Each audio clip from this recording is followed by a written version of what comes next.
తిరుపతిలో రా ఎన్టీఆర్ సంస్థ నిర్వాహకుడు సాయి మాట్లాడుతున్నారు. ఇప్పుడు లైవ్ చూద్దాం.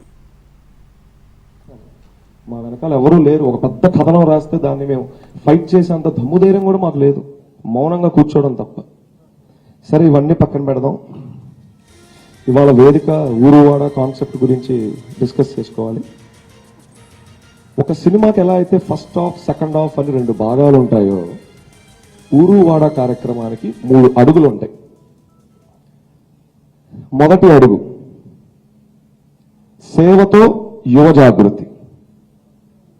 మన ఆంధ్ర రాష్ట్రంలో సుమారుగా 2500కు పైచిలుకు అండర్ గ్రాడ్యుయేషన్ కాలేజీలు ఉన్నాయి. అనగా B Tech, degree, law, nursing, MBA, BBA and other than that polytechnic లాంటి కాలేజీలు కూడా ఉన్నాయి. మేము ఎంచుకున్న సెంటర్లో ఒక చిన్న డ్రైవ్ నిర్వహించి యాంటీ సోషల్ ఎలిమెంట్స్ కి అగెనెస్ట్ గా, అనగా డ్రగ్స్, ఇవన్నీ కూడా యాంటీ సోషల్ ఎలిమెంట్స్ కిందకే వస్తాయి కనుక వాటికి సంబంధించి ఒక సదస్సు నిర్వహిస్తాం. అంటే యాంటీ సోషల్ ఎలిమెంట్స్ కి దూరంగా, సేవకి దగ్గరగా. ఇదే మా మొదటి అడుగు, సేవతో యువ జాగృతి. ఇన్ డీటెయిల్ దేని గురించి తెలుసుకోవాలన్నా వన్స్ కార్యక్రమం మొదలైతే ఇన్ డీటెయిల్ గా తెలుస్తుంది. నేను జస్ట్ ఒక ఐడియా చెప్తాను. నెక్స్ట్ రెండో అడుగు మన ఊరు మన బాధ్యత. అలానే మన ఆంధ్రప్రదేశ్లో కొన్ని వేల గ్రామాలు ఉన్నాయి. అందులో కొన్ని పంచాయత్ కింద ఉంటాయి, కొన్ని నాన్ పంచాయత్ ఉంటాయి, కొన్ని రెవెన్యూ విలేజ్లు ఉంటాయి. మేము ఎంచుకున్న గ్రామంలో ముందుగానే నియమించిన మా గ్రామ కమిటీ ఆ ప్రాంతంలో, ఆ గ్రామంలో ఎప్పటి నుంచో పరిష్కరించని కొన్ని అతి చిన్న సమస్యల్ని మా వాళ్ళు రికార్డ్ చేయడం జరుగుతుంది, మా గ్రామ కమిటీ. అయితే మాకున్న బలాన్ని బట్టి, శక్తిని బట్టి ఒక 10 సమస్యలు రికార్డ్ చేశారు అనుకుందాం. చిన్న సమస్యలు ఆ పల్లెలో 1, 2 మా వ్యవస్థ తరఫున మేము దాన్ని పరిష్కరిస్తాం. స్పాట్ లో మేము ఆ రోజు ఆ ఊరికి వెళ్ళినప్పుడు అక్కడే పరిష్కరిస్తాం.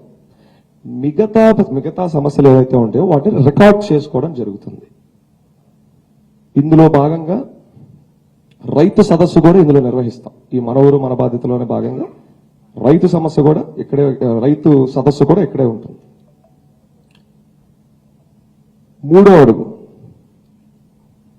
ఊరి మాట పాలకుల దాకా. చూడండి, ఊరంటే కుటుంబాల ఒక సమ్మేళనం. కుటుంబానికి పెద్ద తండ్రి. ఆ కుటుంబంలో ఏదైనా పెద్ద సమస్యలు, లైక్ మంచినీటి సమస్యలు, లేకపోతే అనారోగ్యంతో బాధపడుతున్న ఫ్యామిలీ, కరెంటు సమస్యలున్నా ఆ ఇంటి పెద్దయిన ఆ తండ్రి దాన్ని చాలా ఫాస్ట్ గా సాల్వ్ చేస్తాడు, పరిష్కరిస్తాడు. ఎందుకంటే అవి చాలా ఇంపార్టెంట్ కాబట్టి. ఒకవేళ ఆ ఇంట్లో చిన్న సమస్యలు, కొళాయి తిప్పితే నీళ్లు సరిగ్గా రాకపోవడం, స్విచ్ ఆన్ చేస్తే బల్బు సరిగ్గా ఎలకపోవడం, ఇలాంటి చిన్న సమస్యల్ని ఆ ఇంటి తండ్రి, ఆ పెద్ద అంత ఫాస్ట్ గా పట్టించుకోరు. అది తప్పు కాదు. ఆయనకి పెద్ద డీల్ చేస్తాడు కాబట్టి పట్టవు. కానీ ఆ ఇంట్లో ఉన్న వారి ఇళ్ళకి, వాళ్ళ పిల్లలకి నిరంతరం వాళ్ళ ప్రాబ్లమ్స్ తో సహజీవనం చేయాల్సి ఉంటుంది.